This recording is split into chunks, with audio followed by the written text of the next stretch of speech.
Victor Gbenga Afolabi, VGA, is a visionary leader and award-winning executive known for driving transformative impact across industries.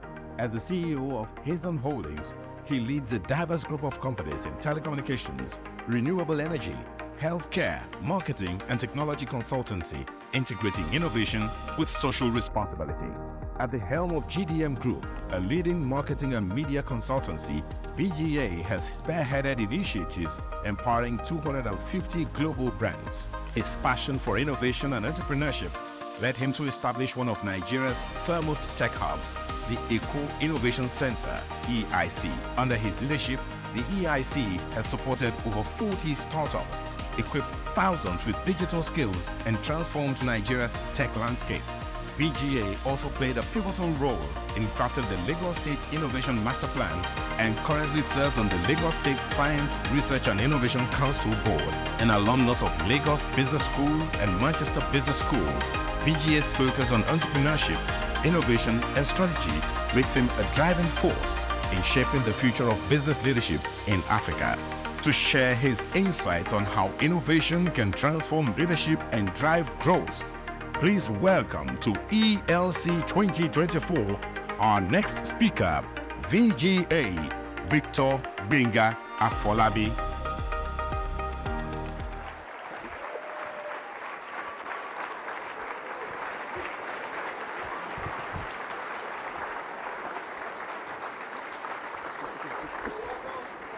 Thank you. Thank you. Thank you. Thank you. Thank you. Our senior pastor has given a lot of context about what an innovative leader is. And I'll, in very quick succession, really want to take us through what it takes to be an innovative leader. It's about being an innovative leader. I'm hoping that we don't just show up on this conference, because there's nothing as frustrating as people constantly showing up for the same thing, but transformations don't happen. When I used to sit in there and, he says those things, you'll be millionaires, people say amen. But for me, I wasn't quick to say amen.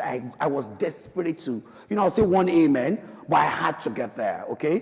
When he says, I see billionaires, people struggle with those things, but I was determined, again, maybe because of my background, the Berea people, you want to check, I was determined that something had to happen, a shift had to happen. I did join this church, I won't go into that, but there was really nothing. And I'm saying it to someone in here that please don't attend ELC and assume it's a conference, you're here because you're working in a department, you're in workforce or something. It's a good waste of your time if you choose not to want to get transformed, because ultimately what this labor of love for 20 something, 30 years about is that you imbibe something and you really change. And what this will be about is to make sure that for everyone, as you step out of this place, there should be a shift that happens in who you are and who you become. You don't sit in a place for 20, 27, 17 years, you count numbers, and we can't see that progression, then it becomes a waste. So if I want to implore you, and don't think you're too young, this journey for us started when I used to move from my brother's house and all that. Young man just came from the north, school in the north, Lagos looked like paradise and all that. I was in my very early 20s. So my encouragement is, you're not too young to determine to live out these things. I'm a testimony that it works. Okay? I'm not a local leader. We're global. And we're all reading PhD because everyone is read PhD. So we're too many right now. So what do innovatives, the context is there, the definition, Google it. But I want to tell you from practical experience, and I do hope you allow me to tell a lot of stories so that it's something we can practicalize. What's the difference between an average leader and an innovative leader? For me, that's the big thing, because, you can go on ChatGPT and all the AI tools, and of course, our senior pastors have, created the foundation for what it means to be an innovative leader, and I do crave your indulgence. I'll be a bit practical.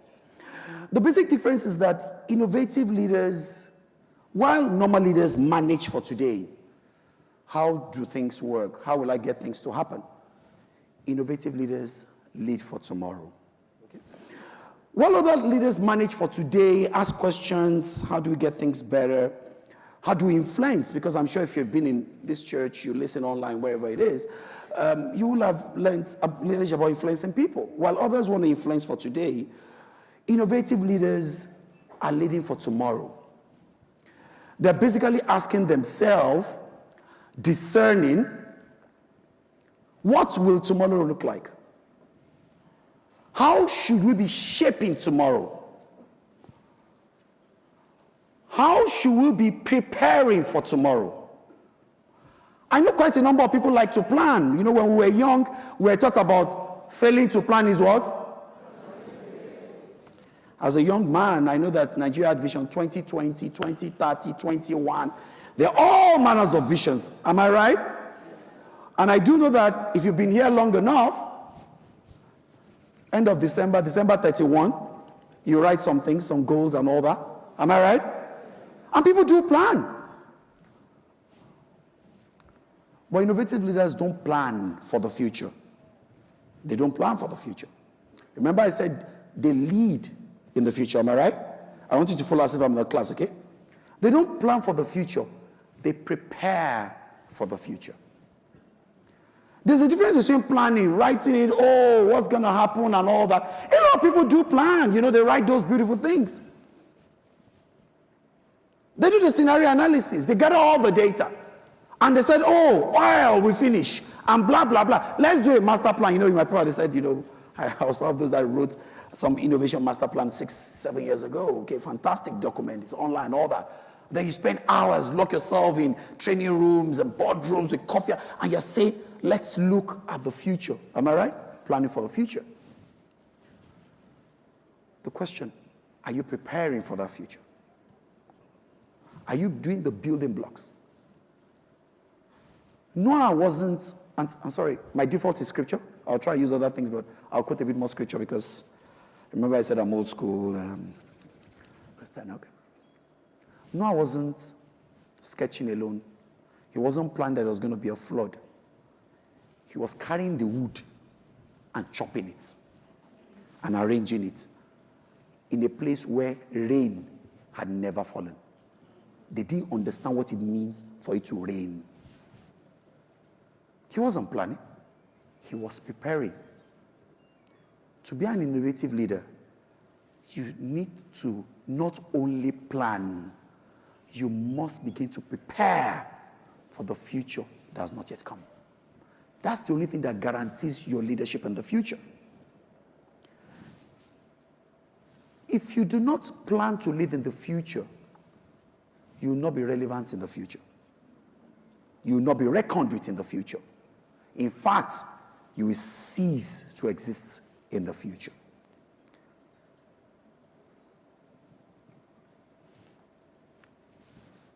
Let me make it very practical. How many of us know that the population of Nigeria is growing very fast? Am I right? Oh, we know it, am I right? Somebody said we'll be the seventh largest country in terms of population in 2050. Am I right? 20, how many years? 27? 26 years from now. Right? Good. What are you doing about it? Don't read these facts. Don't read the statistics.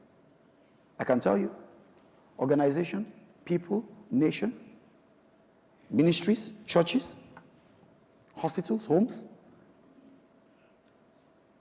Most people are not planning for that reality. It will hit us like a thief in the night. The person who will lead in the future needs to begin to build the structure for that 400 million Nigerians that will begin to inhabit the same place where we currently are. That is what it means to be a leader who wants to lead in the future. There's a difference between improvement, invention, and innovation. Improvement is gradually changing things to make them better. I want to improve this. You want to make them better. Okay? Gives you leadership today. You lead today because they're solving things for today. Invention is you create a new thing that is totally new. The innovative guy is the guy who takes that thing that is new and makes sure that it becomes applicable to use in the future. I wanted to distinguish that because I know so many people throw the word innovation around. When you do gradual improvements, that's not innovation. It gives you leadership today. It doesn't take you to leadership in the future. But what is that fundamental thing that needs to happen? That when I leave this conference, what should I be doing that will make me an innovative leader? That will expand my ability to be innovative. And like Pastor Nick said, it's not about the tech industry. Of course, I'm in the tech industry, okay?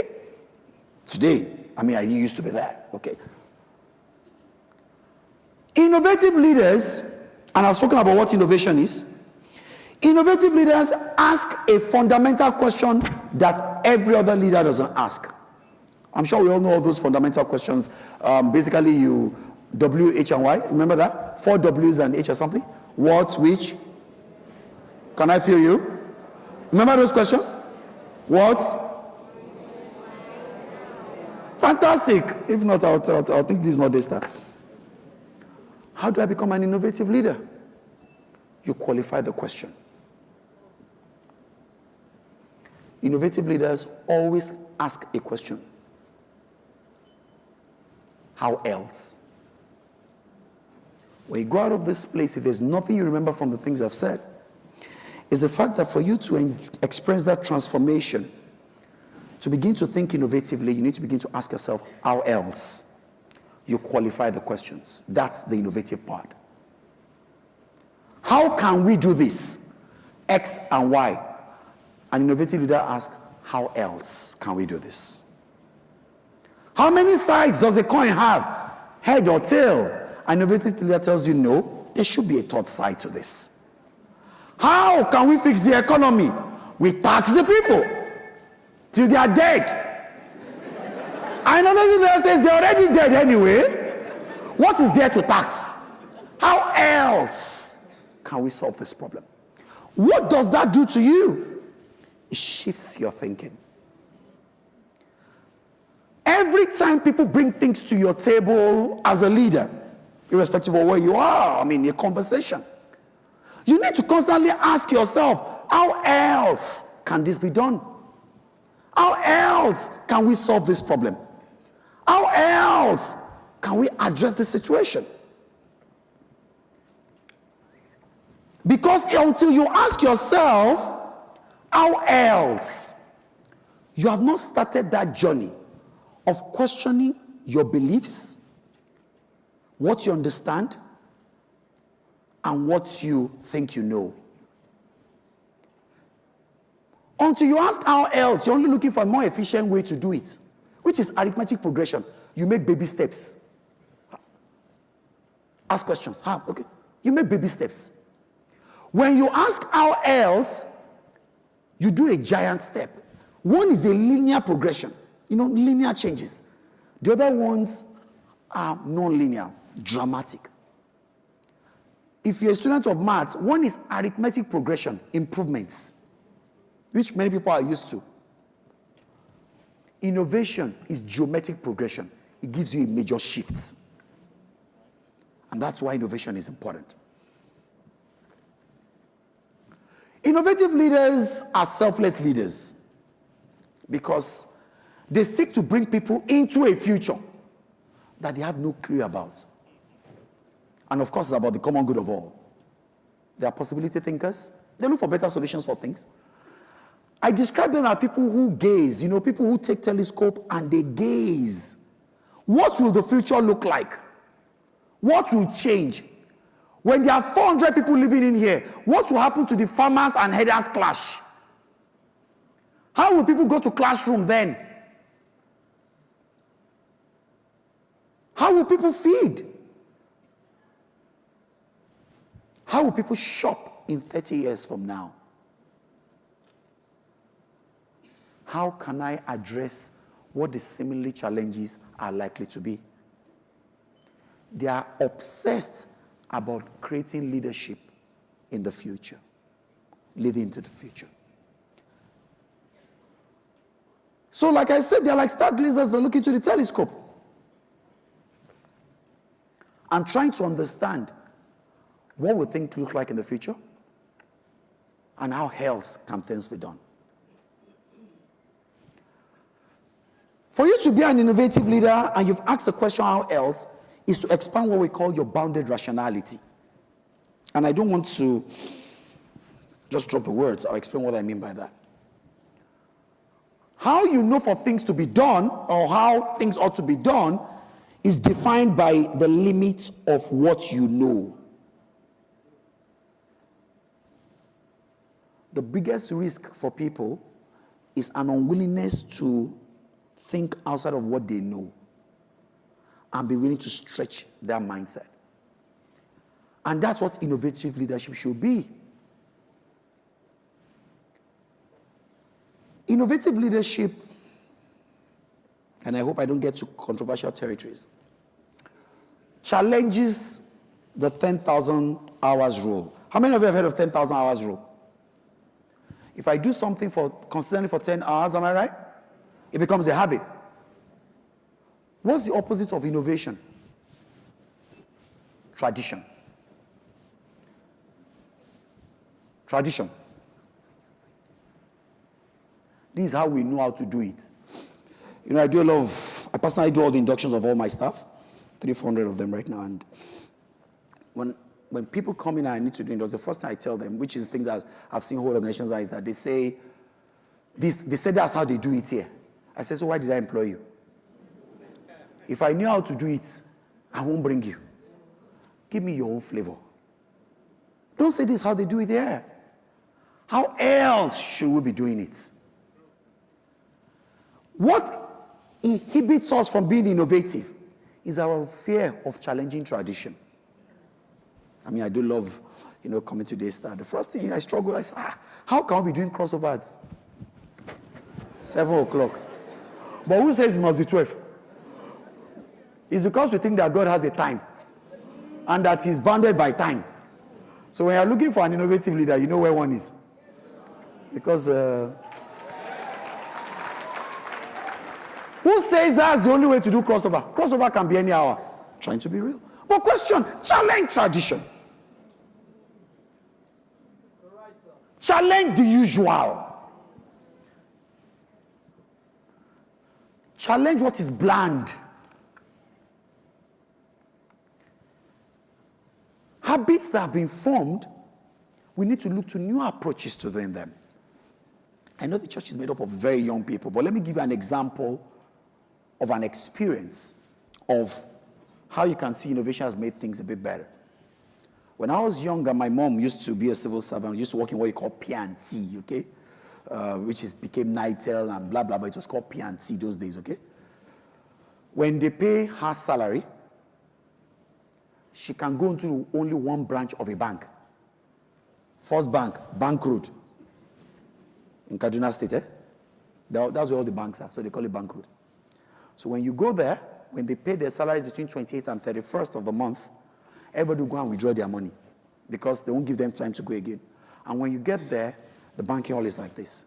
So people will go there and put their slippers to book their space. Okay, I'm sure you think I'm joking. I am not.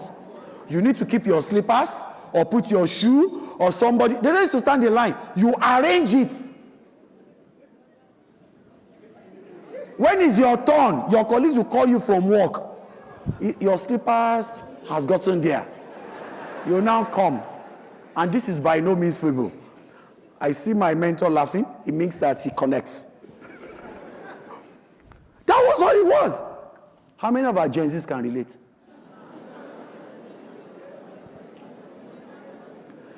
Because somebody asks, how else can we do banking? Somebody asks, how else can we do it? Must there be passbook? My father had an account in the village. Every December, he would go to the village.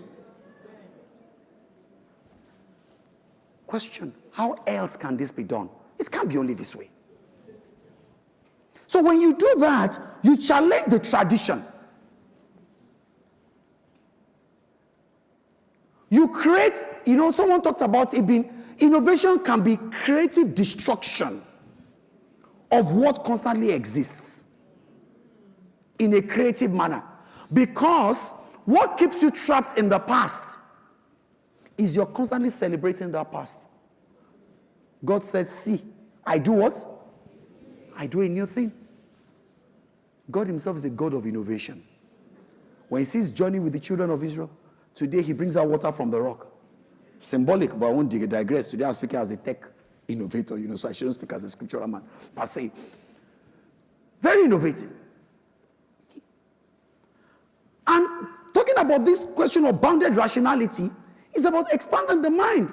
I do not want to exactly sound the way Reverend Sam will be, but the truth is, I struggle when people hear things and go out and they think that it's just words to make you feel happy. I'm sure everybody has a lot of things to do beyond making anybody feel just good. It's to create changes in people's lives. Your bounded rationality, even God was concerned about it. Because he knows that's the only way you can see the future that has not been created and begin to prepare, not plan for it alone, prepare for it. It says, do not be conformed to the standard of this world. But be what? By the what? Transformation. It's taking you somewhere else. Seeing into the future and creating leadership in there. So it's about challenging tradition. Thinking of how do I create something novel? This is how people have always done it. Can I do it another way? Most things in life go through the sigmoid curve, As a young man, a few of the questions I need to ask, and which part that fascinated with Reverend Sam was the fact that he's always trying to challenge things and ask questions and have a very inquisitive mind. One of the things that got me very curious was the fact that why do people get comfortable, get rich, get to a point and they come down? Have you noticed it? Okay, maybe have medium income people. I saw it in my parents, I saw it in uncles, At a time when the kids were young, they had good cars, and then suddenly the cars, this global audience, the cars, something happens. I mean, I don't know how do I describe it? The cars get suspended on bricks or something. I don't know what you call that. Sorry, I know I'm talking to Gen Zs, but you guys can't relate, but it's fine. Unfortunately, if you check ChatGPT, you can't find Goriodo on it. So I don't know how to describe it, but I know something happened to those cars, and it's not called innovation. The cars get suspended, the tires are removed, and they put bricks. It's not innovation. Maybe it's improvement. They get grounded. Thank you, innovative leader. You've helped me. The cars get grounded, but the tires are not there. So, and I saw it. It was rampant.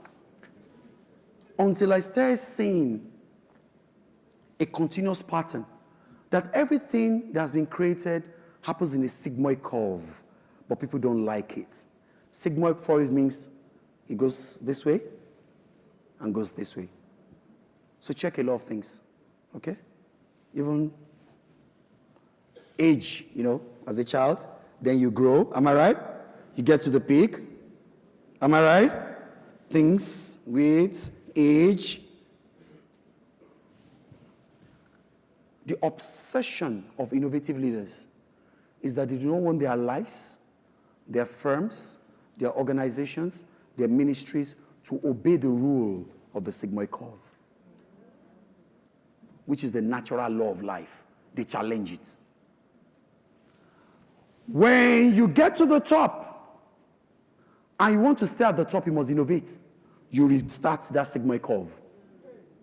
That's innovative leading. You take your life and organization through it. It's supposed to obey the law of everything that goes up must what? At the very peak. If you do not want to come down, whatever you do, you must reinvent success. Reinventing success means at the tip of that peak, you recreate it. That's what innovative leaders do, because they are focused about creating leadership in the future. So innovative leaders reinvent success. When I tell people I've changed my career 4 times, people in 24 years, people think, what's wrong with me? But I say, hey, I was about 9 or 10 years old. I went to a secondary school and they said I should take integrated science. Am I right? And I passed. Am I not supposed to pass? Because they tell you just said something, they say it's stepping stone. You know, those parents were wonderful. Everything is stepping stone. So the moment they say stepping stone, stepping stone. If you don't pass integrated science, you will not go to science class. I didn't know what science class meant, so but I had to pass. Am I right? So I passed, and the school decided I must be a science student because I passed integrated science. They didn't ask for my opinion. I didn't vote.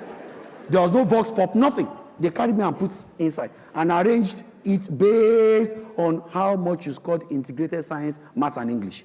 So I ended up in the very hard part of science class, but nobody consulted me. And they told me to do chemistry, physics, and biology. And my mom would keep saying that if you don't pass, we lived in the north, in Kaduna then and all that, and many people in our local Baptist church then, you know, people were mechanics and radionic and all that, but my parents, you know, civil servants wanted us to go, and they keep saying that, they'll mention, like, you will be like this person that the father has sent to mechanic workshop. So I wanted to just pass that physics, chemistry, biology, and then we were reading it, you know, and the whole stepping stone thing. And so I passed, you know. And my mom, in her wisdom, God bless her soul, decided I must be a medical doctor. And so I asked, and she said, I'll use vernacular. Ẹ̀gbọ́n rẹ ló yẹ kó ka Mercy, ó ti ṣe architecture, ìwọ ló ka Mercy.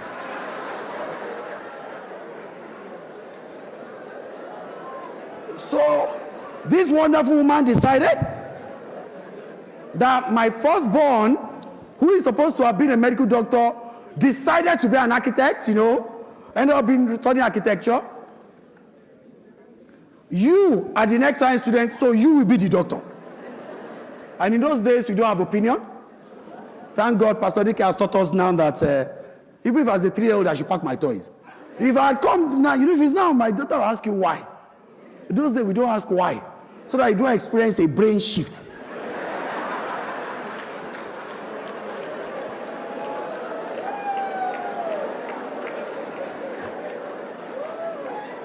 So I read for JAMB, I passed JAMB. Then the school I picked, unluckily, then they went on strike because they killed Bandepo killed somebody. All manners of things that is not my business. Nobody asked me, you know. So I did JAMB. JAMB didn't ask me what I wanted. WAEC didn't consult me. NECO didn't ask me. They came out, they said I have admission, that I should go and check. Nobody asked for my opinion. They said Mercy Wofu, they gave me pharmacy. I didn't even know what pharmacy is. So I asked my mother, I said, after you do year 1 of medicine or pharmacy, you must become what? Just call 4 point something GPA. I didn't even know what GPA was. I said, yes, ma'am. I didn't have a choice. So I went to the school. The first person that met me told me, welcome to Bermuda Triangle. Vet medicine, medicine, and pharmacy. They said people's destinies are destroyed here.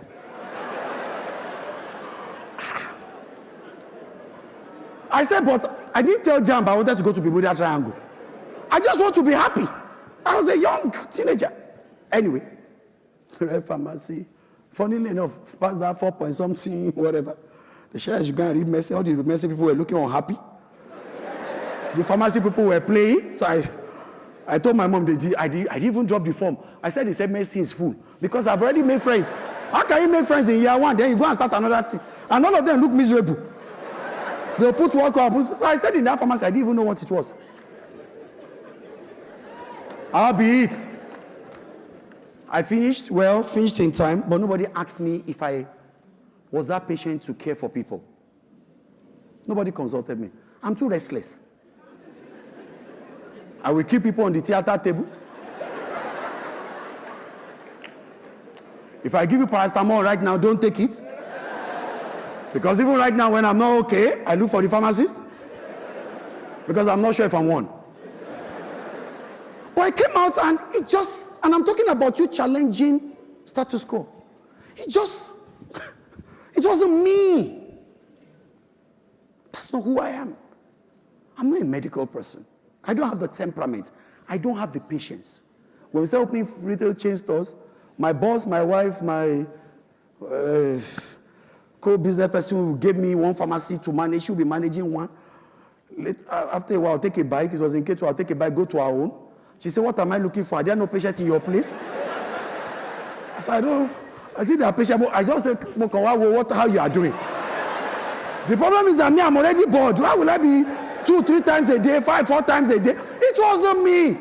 It wasn't long. I left everything for her. Why am I saying that? Innovative leaders need to be able to embrace challenging tradition without being ashamed of it. You need to be bold enough to say, this is where things are going, and how do I move there? Let me rush. Innovation will succeed when it embodies deep, enduring values of the organization that creates it. And this is where leaders need to lead with empathy. A lot of us are innovating, forgetting about the context for which you innovate. And that's why we say things fail. What are the people dealing with right now? Are you looking at the future and creating what matters to them now, or are you doing something that makes you feel good? Leaders is not about living for yourself. When you create for yourself, you do not take into cognizance the local context. Leadership is not about complaining. I know things are tough here and it doesn't work. I'll pass through controversial territories as I quickly rush. When I started my PhD, my supervisor happens to be an Indian, okay, British Indian. And so when he said, hey, what do we want to talk about? I said, I have a frustration, okay. I've been in business for going to 2 decades. I've seen myself succeed, but I'm frustrated because there are too many people that are not succeeding around me. I don't know what is missing. You know, we attend the same seminars and all that. But I just see I'm making so much progress, and I don't know. There are too many necessity entrepreneurs, you know, people that are not scaling their businesses. So he asked me, he said, so why? And then I went into the travelogue, which we all do. Nigeria is bad. Nigeria is evil. Our leaders are corrupt. There's no institute. And so I went, and the man just kept looking at me. I went and on and on and on. And he said, okay, fine. He said, have you been to India before, my friend? I said, yes, boss. I went to India in 2005. I was a fan. I was trying to bring in products. I was in Delhi. He said, so what's the difference between Nigeria and India? I'm surprised what you're talking about. You know, now you are a scholar, so you need to create a hypothesis. He said, in India, I can tell you we had more poor people than you. I mean, it's been a while, I've been doing a PhD, I'll finish soon. Or rather, I'll submit thesis soon, whichever one. Whatever. He said, that doesn't stop you from innovating. And I thought it was a joke. For 1 year, we worked together on innovation called Jugaad Innovation, which was something from India. They had all the problems we had, and this is controversial territory, okay? They had all the problems we had, but despite that, they kept innovating. There's something he called frugal innovation he was teaching me. Despite all the resource constraints, no institution, no police, despite all that, innovative leaders see beyond that and want to create solutions in the future. It's not about complaining. I know that nothing is working in some sense, but that is the only reason why we have innovative leaders. To look at a difficult, uncertain, ambiguous world and see how do you create solution that brings order there. That's what innovative leaders do. We shouldn't be children of violence and anger on Twitter Street. It's about making sure that despite all these voids, we factor it. There are some countries that for you to build, you need to think of a bunker because there's hurricane. So you need to think of deep foundation because there's volcano. We've not factored all that. Factor all the constraints you have as a leader. There are things you must innovate around.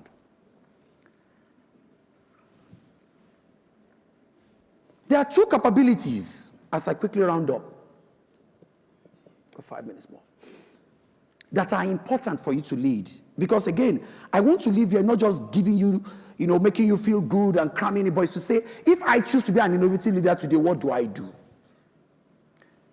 There are 2 capabilities for you to be an innovative leader or an organization, a ministry or family to be innovative. It's like you playing football with 2 sides of the leg. And that's what makes it difficult. You can score from your right, but that's what makes it difficult. There's something we call a dynamic capability, and there's the other one we call operational capability. Operational capability is how you run things today, leadership for today. Okay? Dynamic capability is what? Ensuring you are creating competence and capability for the future. Adapting, learning, building for the future.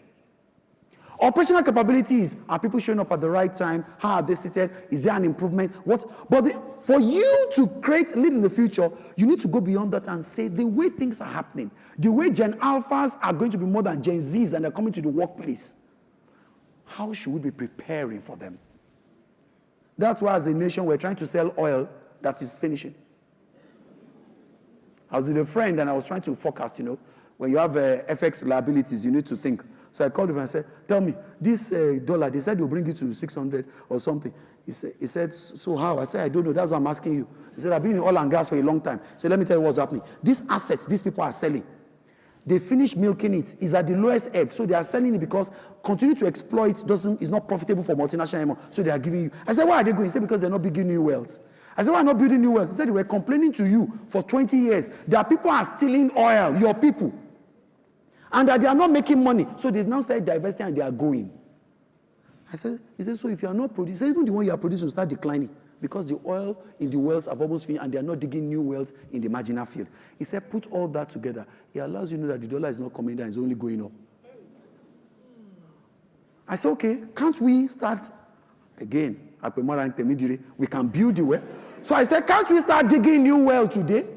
He said, well, capital intensive, but even if you start digging today, you start making money from those new wells in 3 to 10 years' time. Because many of the wells will be dry. And some, he says, so when they give you marginal field, it has different wells. Dig the well. The ones they are selling that these people are happy about is because your people are happy to sell the ones today and make dollar, not knowing that that thing will not be there for a long time. Global output, the output will continue to decline. That is when people think for the future. Question, with all this that we know, how are our leaders planning to lead in the future? That's the question. So when people are trying to sell and do mergers and do deals, it is living for today. Like Reverend Sam will say, time perspective. You need to start thinking about the future. 7 largest people, 400 million people. Today you are 2.7% of global population. You'll be 5% of global population. There are populist governments, Trumps and all that will come all over the world. They will lock their doors. Go back to your country and kill yourselves. When more of that is happening, how are you as a leader preparing for that eventuality? Oh, it's very far. At 30 years to your age, you're not very old. Me, I'll still be around you. So it means I need to be prepared. You're not as old as you think. So you must understand you need dynamic capabilities that prepare you for the future. And that's why even God says, I'm doing a new thing. It will spring up. Do you not perceive it? Innovative leaders perceive.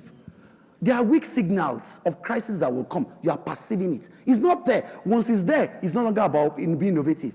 It's for daily management. You need to perceive. I wish I could play the video of Steve Jobs, but maybe I'll leave that. I'll leave it up. Exactly what record they want to buy. They don't go up and say, what record should I buy? They know exactly what record they want to buy because there is the phenomenon of the radio station, a free sampling, so that we make our decisions before we go into the distribution center for the records. We need the equivalent in the software business. Software is information, and the information is expressed with a bunch of ones and zeros. And what we do now is we take those ones and zeros and we encode them magnetically on this piece of mylar with a bunch of gook on the surface of it that remembers the ones and zeros. We take it, we put it in a package with a manual, we take that, we put it on a truck, we ship it to a dealer, they take it out of the truck, they put it on the shelf, it sits there for a while costing them money. A customer comes in, peruses them and picks one out, takes it home, shoves it in their computer, and it translates it back to electrical impulses of ones and zeros. Where we'll be going is transmitting this stuff electronically over the phone lines, to where when you want to buy a piece of software, we take our ones and zeros, and you ever push a touch-tone phone and you're boop, boop, boop, boop, boop, boop, boop, right? We'll send tones over the phone that the computers will understand and go directly from computer to computer. That's what we'll be doing. Once we do that, maybe it's possible to say, well, we'll give you 30 seconds of this program for free, or we'll give you 5 screenshots. We'll let you play with it for a day. And if you want to buy it, just type in your Visa number and you got it. I don't know how we're going to do it, but we need a radio station. Apple's strategy is really simple. What we want to do is... That video, I can leave that because my time is up. He ended by saying, he was describing how he wanted to create the iPod.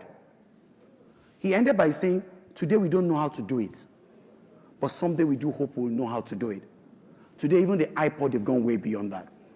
Innovative leaders are constantly thinking how to get things done. I'll end, there's so many things, by talking about, so why are organizations not innovating? Why are organizations stagnated? Why are nations the way they are. Now, Reverend Sam again will talk to you about principles because it's the questions I asked. Because I was, desperate to understand why. It's about a principle called Peter's Principle. And you need to watch that in your own life. Peter's Principle says, everybody gets promoted to their level of incompetence. So at the end, you find out that organizations at the top are filled only with people that are incompetent because over time, they've been promoted without them improving themselves. And that's why the head of most organizations where we don't see innovations and families is because the Peter's Principle are setting, where we have begun to prioritize experience at the expense of expertise. What you did 40 years ago running a state does not mean you can do the same 40 years after running a country. That can be experience, is not expertise. Because today, in a dynamic world, you need new skill sets, new capabilities, new understanding, new insights to be able to provide the leadership that you need for the future. And in my final words, I'll say we all need to be like the sons of Issachar. Bible says that they understood the times and they knew what Israel had to do per time. And because of that, they were in control of their brothers. For you to be a leader, to be successful, to be a champion, to be celebrated, to be a global player, you need to be like the sons of Issachar. You need to understand the times and know what you ought to do per time. That way, you can be, you can transform from being just an average person to becoming an innovative leader. Thank you very much for having me. I celebrate you, Reverend Sam.